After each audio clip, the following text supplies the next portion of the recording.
একজন কৃষক ফজরের নামাজ পড় থেকে মানে সূর্য ওঠার পূর্ব মুহূর্ত থেকে সূর্য ডোবা পর্যন্ত তাদের সর্বোচ্চ পরিশ্রম এবং চেষ্টা করে তারা এগুলো ফসল উৎপাদন।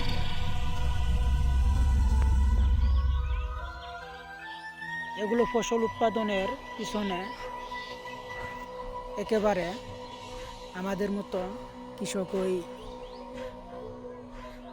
থাকেন। তো কৃষককে যারা ভালোবাসেন তারা অবশ্যই একটি করে ফলো এবং একটি করে লাইক এবং শেয়ার করবেন।